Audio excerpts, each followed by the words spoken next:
Yo, what is up guys? Coach Daniel here, and today I want to talk to you exactly why you want to use Big O Notation so that you can crush technical interviews. Now guys, in the past I've actually had the opportunity to interview and get job offers from top tech companies like YouTube and Microsoft, and I have to say it was honestly thanks to what I was able to learn with Big O Notation, because it is an important concept when it comes to software development. And if you can get this down, you're going to be able to crush your technical interviews, but not only that, you're going to be able to create successful algorithms and use data structures properly in the future. Now, we've heard you. I did the last data structure video and it was a little bit high level, but you guys wanted me to go deeper. So before I start to go deeper into all these other data structures, you need to learn about Big O Notation, which is exactly what we're going to learn today. Guys, this is the foundations, the basics, what you need to know so that you can make sure you're creating the most optimal algorithm. And when you show up to those technical interviews by Google or Microsoft, you absolutely crush it. So before we get into it, guys, please go ahead, like this video, send this video out there to the world. Let's beat the YouTube algorithm. Let's pummel it down so that we can share our message with more people. And not only that, don't forget to subscribe and hit that bell notification icon so that we can keep on doing deep dive content for you, so that you'll know exactly what you could do to land your job as a full stack developer, as a web developer, but you understand the nuances and the high technicalities of everything. So with that being said, let's go ahead and get into the video. So to start it all off, I want to tell you about an analogy, a story that really helped me to understand the concept of Big O Notation and why it is so useful, how it actually allows us to see how something is more optimal compared to something else. And this story is very, very simple. Imagine you live somewhere in the United States in the West Coast, right? And you have a friend of yours who lives on the East Coast. Now you want to send your friend an amazing video that you were able to get in beautiful sunset in California, and they're all the way in Florida. Now you could send it to them two different ways. You could send it by uploading it to the cloud and they download it, or you could send it by downloading it to a solid state drive and sending it over the airplane so that when it gets over there to Florida, he gets it and then he could download it and he gets the video. Now right off the bat, you might be thinking, well, yeah, obviously the video would be faster. It would be until some point.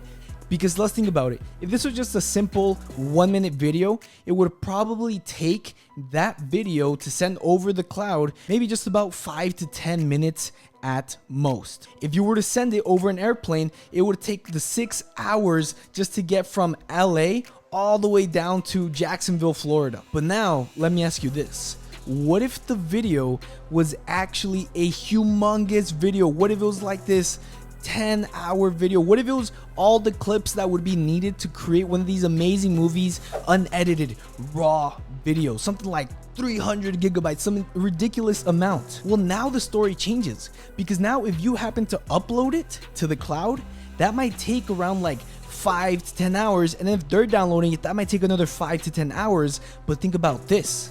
Downloading it down to your SSD would just take a couple minutes. Flying it over to Florida would take 6 hours. And then downloading it from the SSD would just take a couple more minutes. So now if you have this humongous video, it would actually be faster for you to send it over the airplane, as ridiculous as it sounds. And this is exactly why Big O Notation is so useful. When it comes to code, when it comes to functions that you're running, Big O Notation is essentially how long a chunk of code takes to run depending on how big the input is and how does that scale over time.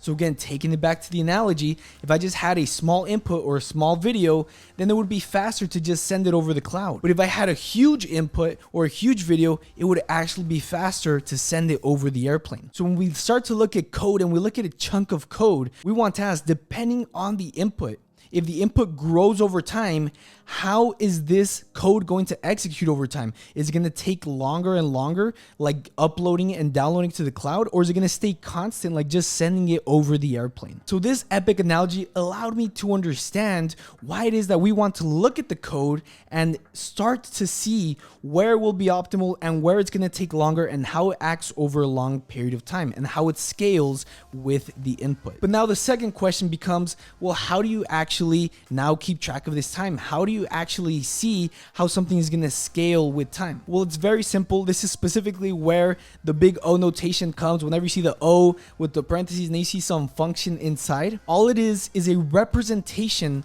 of how long the chunk of code is going to take over a long period of time. So quite simply put, if I were to ask you, if you were to run a mile on the track, how many laps would it be? You would tell me 4 laps. If I say 3 miles, you would tell me 12 laps. So it's just a different way of representing how long something takes. And this all comes down to just understanding that the computer is going to take X amount of time, whether it's milliseconds or microseconds, to execute just one line of code. So you could come up with the mathematical equations, how long something is going to take.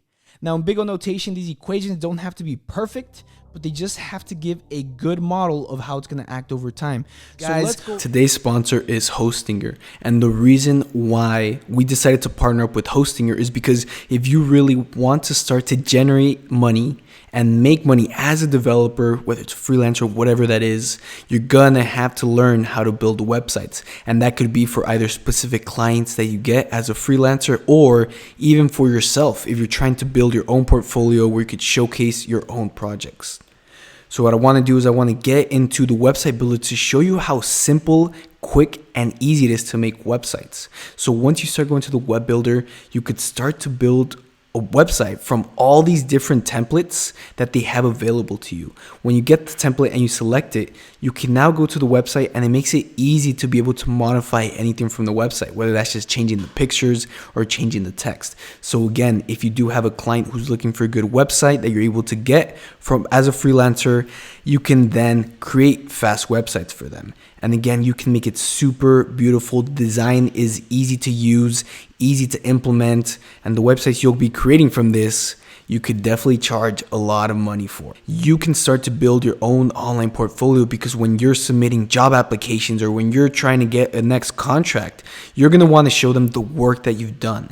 So by creating an amazing website, putting your projects on this website, this becomes your portfolio. This becomes your way of showing yourself and branding yourself so that you can land that 6-figure developer job. So if you want to create a website or host your domains, what you could do is click the link below and you're going to get a special 7% discount from us. Just make sure to use the coupon code Clever Programmer. That is one word, Clever Programmer. So guys, make sure to go check out Hostinger so that you can start to build beautiful websites or buy your domains very quickly, very easily, and very effortlessly. So let's go ahead and jump into the code so I could give you a better example. So simply put, if we just look at this function right here, all we want to do is we're looking for an item. So we have a for loop that's going to loop through an array or a list, and it's going to just find for the specific match that we want. Whenever it matches, it returns the specific index. When it doesn't match, it'll just return -1 because it didn't find the index. Now, what you need to understand is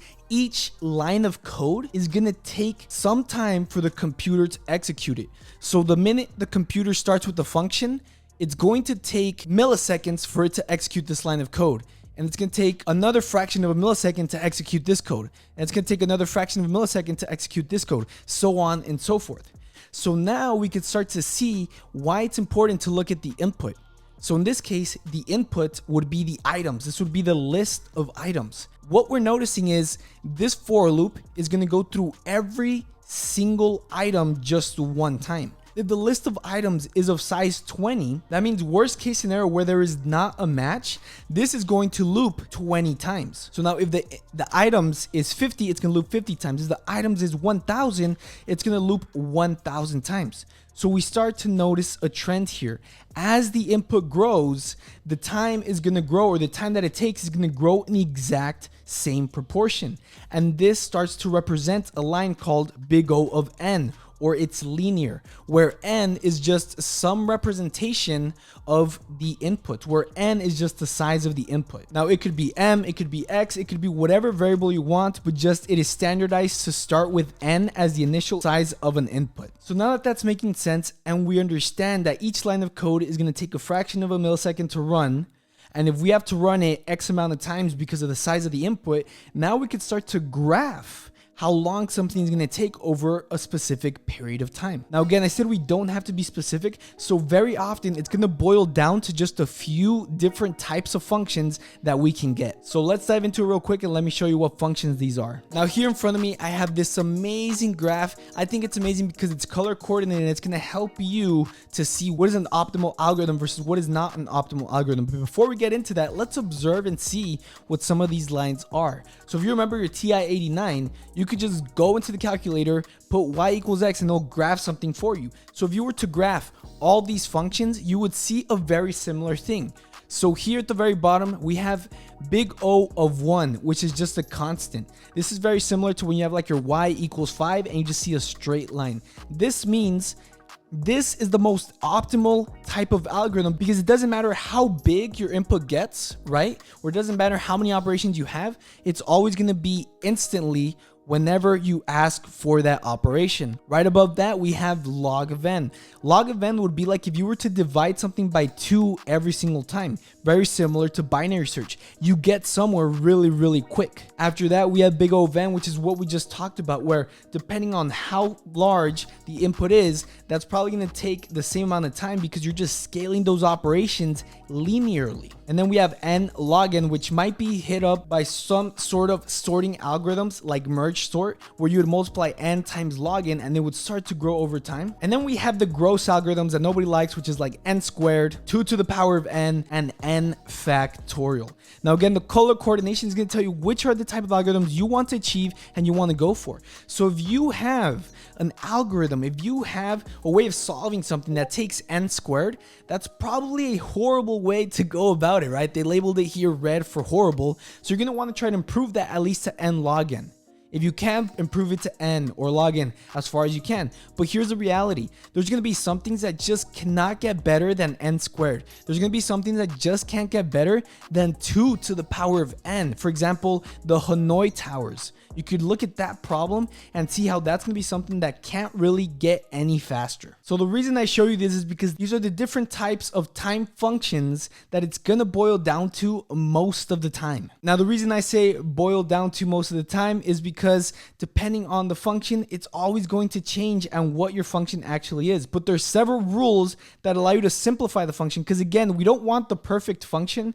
We just want the function that can describe how this algorithm is going to act or how this chunk of code is going to act over a long period of time with the bigger input. So I want to get into some of these rules that you're going to encounter whenever you're really trying to understand how this piece of code is going to function over a long period of time. So as you've seen the code before, here we have a simple for loop that is going to take big O of n times, so it's going to be linear. And then here we have another for loop that is going to take n squared because it's 2 for loops that are nested. So the first thing I want you to realize, if I was to ask you what is the runtime of both of these put together, what you're gonna do is you're going to add all of the different steps. So if you have one that's gonna take big O of n and you have another one that's gonna be n squared, you're gonna create a function that is called big O of n squared plus n. Now you want to make sure that the more dominant parts of the function are put up front.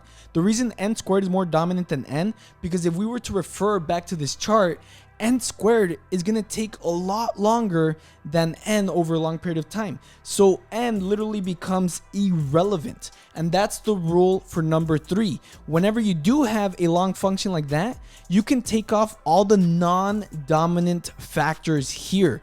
And this big O of n squared plus n is literally equivalent to big O of n. It gets simplified to big O of n squared because if we look at this graph, if we increase the input, the operations are going to be way more with big O of n squared, to where this is irrelevant. The extra operations that you add with big O of n are completely irrelevant when you start thinking 10,000 inputs, 100,000 inputs, 1 million inputs. So the first rule is you want to add the steps. The second rule is you want to simplify everything by just leaving the most dominant algorithm, or the algorithm that's going to take the most amount of time. The third thing you want to do is you want to take off constants, because in reality, they're not going to matter. So let me give you the perfect example. If we go back to this function that I labeled as big O of n, in reality, this would be big O of 2n. Now the reason is because if the size n is 100, we're gonna see this if statement 100 times, but we're also gonna hit this for loop 100 times. And assuming we never see the match, then we're finally gonna return, right? Because if you start to see how something acts over hundreds of thousands of inputs, millions of inputs, that difference with the coefficient in front of the input variable is literally irrelevant. So you wanna make sure you drop the constant. So if you have big O of 2n, it would just become big O of n. If you have big O of 3n squared, it would just become big O of n squared. And here in line 24, I have the perfect example. Even if it was 5n, even if it was 500n, it would still become just big O of n, because the coefficient or the constant is irrelevant to how it's going to act over a long period of time, because it's just the constant. Now, finally, the last rule is you have to take into account the inputs. If you're bringing in two different inputs, then you just can't call them both n, because again, n is just like a variable. N is just representing a specific input. But imagine if we were to go to this one where it's n squared. This is n squared because this for loop is iterating through items. Items is input number 1, and then this for loop inside is iterating through the same thing, which is items, which is 1. So that would be like n times n, which is why it's n squared. But what if the outside loop was iterating through items and then the inside loop was iterating through a different array? Well, now items would be input n, and that would just depend on however long n is. If it's 1,000 variables, n is 1,000. If it's 10,000, 20,000, whatever number that is. But then input m, or a different variable, would be representing of the second array. So you would get something like big O of n times m. But the reality is this is very similar to n squared, because you depend on two different arrays. But the reality is, worst case scenario, they both get really, really big, and then it's going to take a long time, and it would take the same amount of time as big O of n squared. So guys, that is a deep dive into big O notation. Again, I just want to remind you, big O notation isn't about having the exact formula.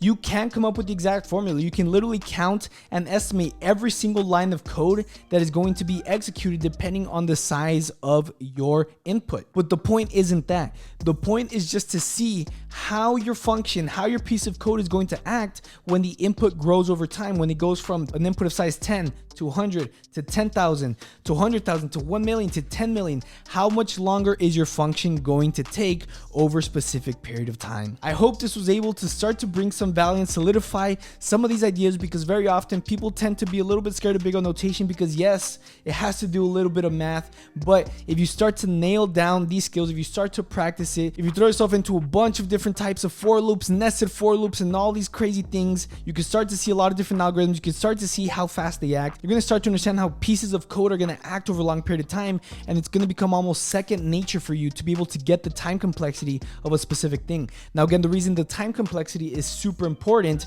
is because you're probably going to be asked these things in technical interviews for one specific reason.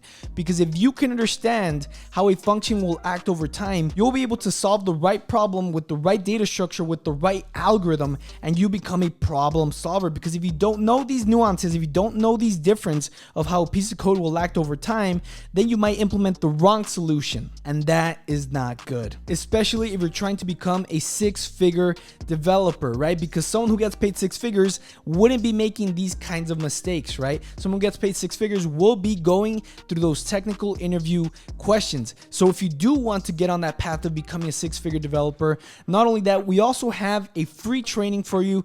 Go ahead, click the link below. In this training, we're going to teach you exactly how you can become a six-figure developer, give you the exact roadmap that you need, and you can master front-end JavaScript so that you can start to get the right skills in place and become that six-figure developer. Because it's not just about big O notation. You also need to have the skill of developing websites. You also need to have the skill of creating beautiful software that solves hard problems to solve in the most optimal way. So click the link below, watch the training, get started, and get enrolled with Profit with JavaScript so you can become an amazing master of JavaScript front-end development and get those interviews for your dream job as a six-figure developer. And then with everything that we just talked about today, you absolutely crush those interviews. So guys, that is it for this video. I hope you got a lot of value. I hope that you now understand what big O notation is and time complexity and how you can use it so that when you go out to those interviews, you absolutely crush it. If you haven't yet already, go ahead, smash smash that like button. I don't know what you're doing if you haven't. And also make sure to subscribe because I am going to be getting on here. I'm going to be dropping more content, more of these tips, more of these things that allowed me to land job offers from companies such as Blue Origin, Google, and Microsoft. I just want to give you guys everything that I've learned. Everything in this head, I'm trying to transfer you. So guys, give us a like. Please make sure to subscribe and hit that bell notification icon so you can get notified the minute we drop these fire videos, because I'm going to create a series on data structures so that you could crush those technical interviews so you could become a master JavaScript developer and land that six-figure job. All right, guys, that is it for this video. I hope to see you in the next one. This is Coach Daniel signing out. Peace.